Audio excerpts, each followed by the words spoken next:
Good morning. Today I will tell a bit about this paper where we consider the use of a virtual assistant in support for persons that use home health devices in a health context.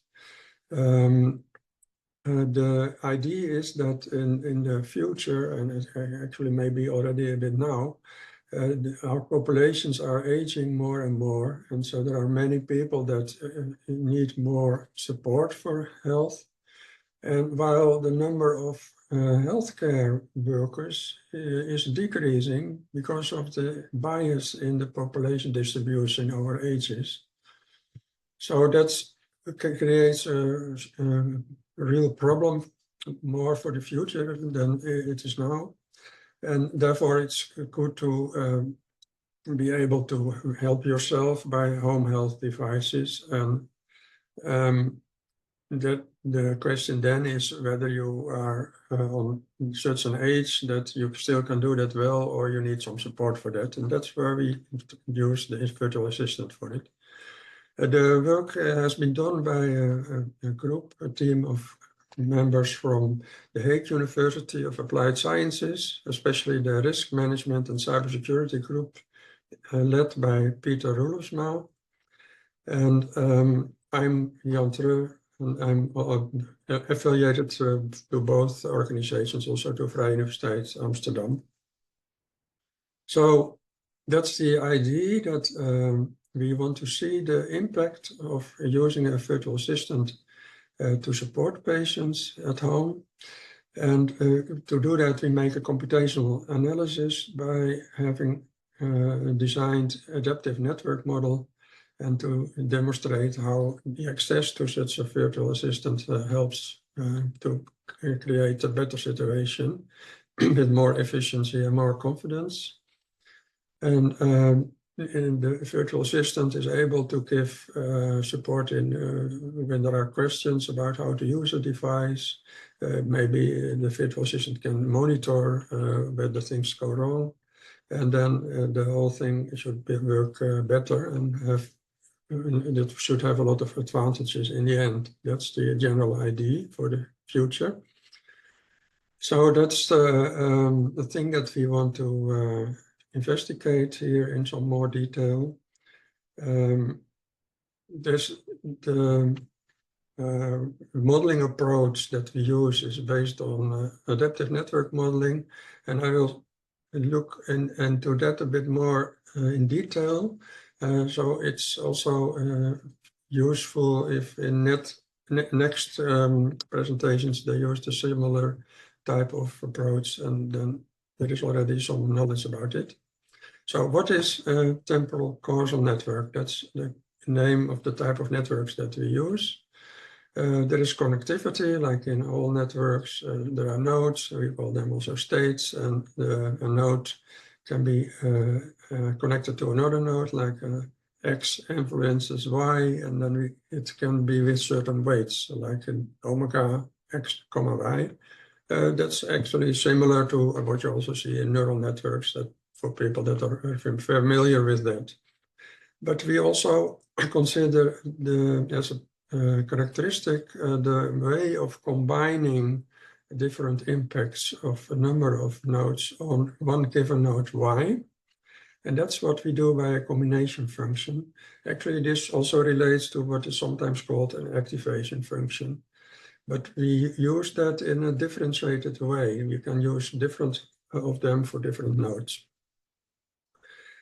So that concerns connectivity and aggregation, but we also have differentiated ways of handling timing.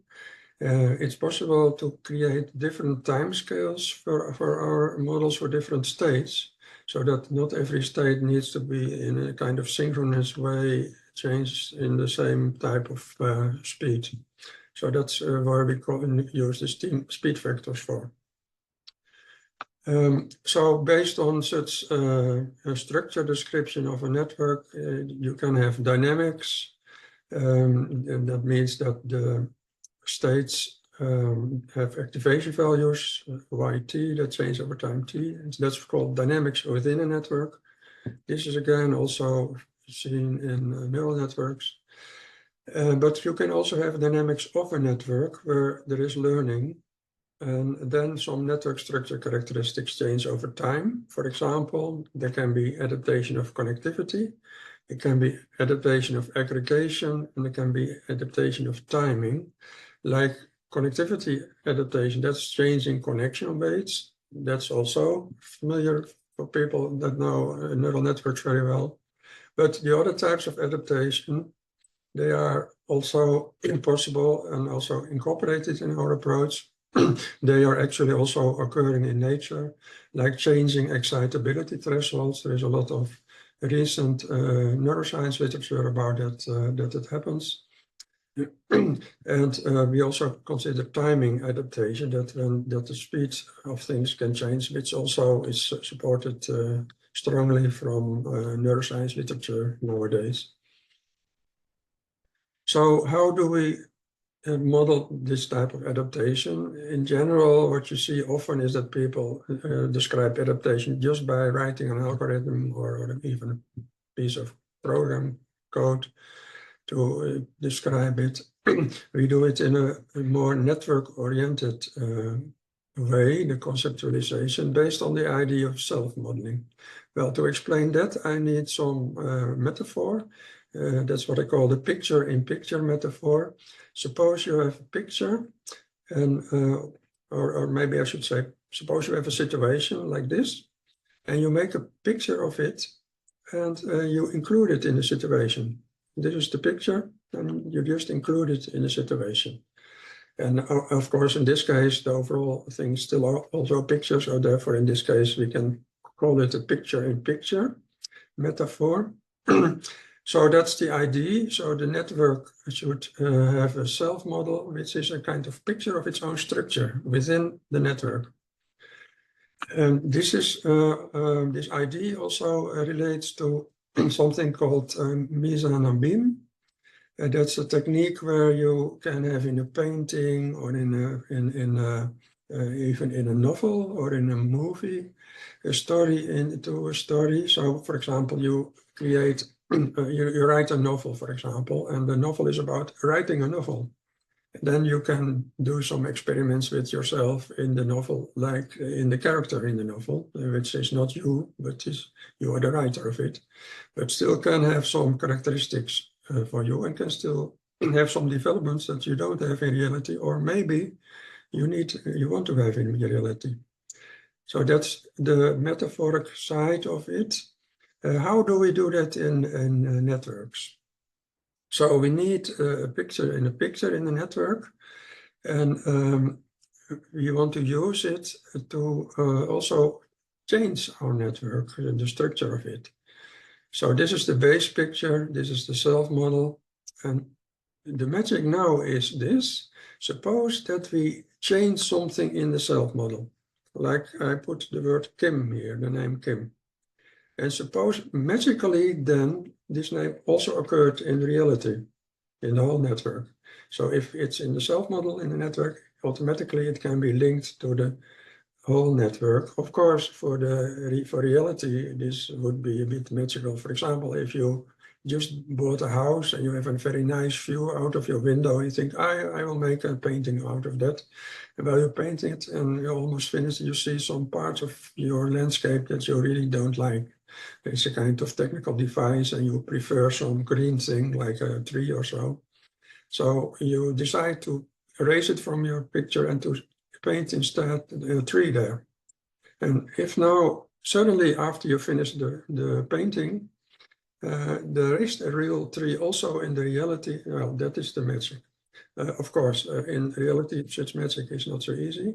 But in our case, because we always work with kind of virtual realities on our computers, it is possible. And that's actually what we apply in the idea of a self-modeling network. Let me explain it now in a bit more detail. So we need to add self-model states, what we call, and that's a kind of subnetwork with some states representing network structure characteristics. So, for example, you can have a self-model for connectivity, you can have a self-model for aggregation or a self-model for timing. And these are specific examples. Suppose the connection weight omega from X to Y, we want to have it adaptive. And also the combination function parameter tau, the threshold, excitability threshold for Y. Also, we want that to have it adaptive, and also the speed factor of Y, all of them. Well, what we do then is these network characteristics, we make a kind of copy in the network by added states. We add new states to it, new nodes that are also connected to the nodes that are already available. And these nodes represent the values of those characteristics. So the value, the activation value of W is the characteristic, how strong the weight is, and this is the threshold, represent the threshold, the value of it, the activation value, and so on. So that's how it works. And well, that's how we create the magic. That I will show it later, how the magic really has its effect, but that we can use this to as a basis for the magic. Actually, this is in a wider sense. You can see this as adding variables to a model for the parameters of it. So we can also do this in an iterated way. Then we have multi-level self-modeling networks, and we can use that to model multi-level adaptive networks. So, for example, if you have already a self-model state W, from X to Y for the connection weight of the connection from X to Y. And the speed factor of that, say the rate of adaptation, the learning rate, we often call that. We also want to change that over time. And that's actually also occurring in nature a lot, like the famous plasticity of the brain is not a constant plasticity. It is a plasticity that is accelerating when there is a need for it, and it is not accelerating, it's slowing down when it's no need for it. So that's really a variable thing, and that's what we create here. So instead of this, using this fixed value of this eta characteristic, we use now a W and H, a WXY state, a second order self-model state representing that connection rate and that speed factor. That's the whole idea. So in that sense, we can just iterate it more than once and have higher order self-model networks as well, like we also did in certain biological applications where we have up to fifth order level, adaptation level.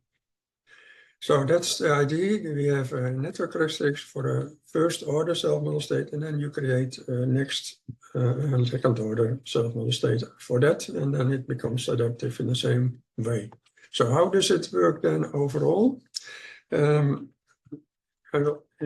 formalization is that there are real numbers for the connection rates. We have mathematical combination functions. We have real numbers for speed factors. These are the structure characteristics of a network. So the dynamics then, we assume that it is described by this canonical difference equation or differential equation. So this is the aggregation. We multiply the omegas with the activation values of the axis, and then all of them we apply the aggregation function, combination function on it. That's actually such these combinations like the omega times the activation values is also like what you see in neural networks. So there are a lot of things in common, but this whole perspective is a little bit more general. So that's one thing, that's for the normal situation. But now suppose that we go to the self-modeling situation, then we have network adaptivity. We use self-model states, then suddenly those parameters, those characteristics here, they are constant here, but now they are not constant anymore. They have their activation values as well. So that's how it works.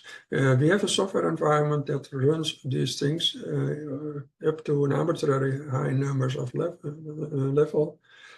And then there are many examples that can be found. So these are the self-model states. In general, we can model adaptive dynamical systems in this way.